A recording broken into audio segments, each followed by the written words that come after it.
कर्नाटका में राज्यसभा की 4 सीटें हैं, लेकिन एनडीए ने 5वां उम्मीदवार उतारकर यहां मामला फंसा दिया है, पेंच फंस गया है, क्योंकि जेडीएस ने आखिरी क्षणों में अपने नेता डॉक्टर कुपेंद्र रेड्डी को उम्मीदवार बनाया, जिसे बीजेपी ने समर्थन दिया, क्योंकि लोकसभा चुनावों को देखते हुए यहां कर्नाटका में बीजेपी और जेडीएस के बीच प्री पोल अलायंस है, यानी डॉक्टर कुपेंद्र रेड्डी एनडीए के उम्मीदवार के तौर पर चुनाव लड़ रहे हैं।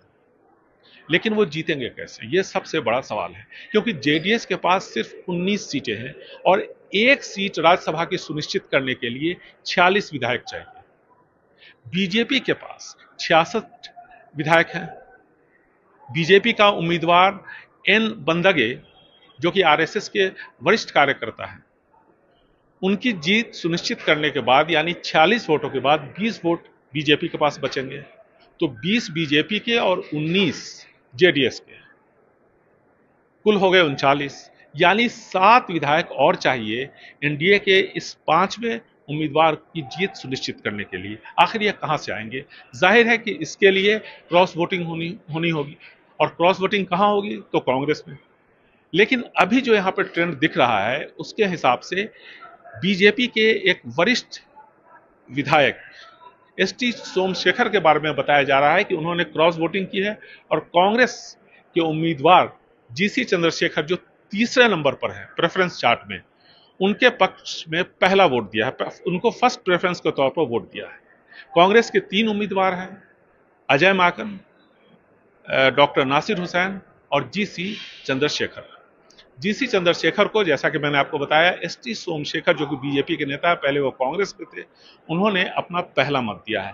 इससे कुपेंद्र रेड्डी की जो दावेदारी है वो कमजोर हो गई है निश्चित तौर पर, इसमें कहीं कोई दो राय नहीं है। लेकिन अब भी बहुत सारे वोट गिरने बाकी हैं, और नतीजा 6 बजे के आसपास शाम में आएगा, तभी यह तय हो पाएगा कि यहाँ जो पेंच फंसा था, यहाँ जो मामला जिस तरह से फंसता हुआ नजर आ रहा है, आखिर वो किस तरफ जा रहा है, किस तरफ जाएगा वो।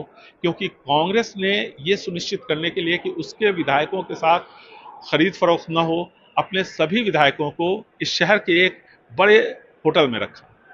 जेडीएस की तरफ से भी अपने कुंबे को चुस्त दुरुस्त रखने की पूरी कोशिश की गई, और बीजेपी की भी दावेदारी है कि उसका कुंभा टूटने वाला नहीं है।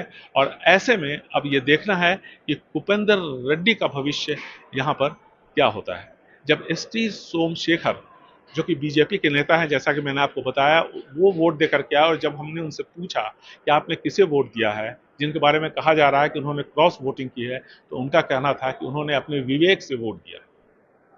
नतीजे आज देर शाम आ जाएंगे, तब तस्वीर साफ हो जाएगी। बेंगलुरु से कैमरामैन कुमार के साथ निहाल किदवई, एनडीटीवी इंडिया।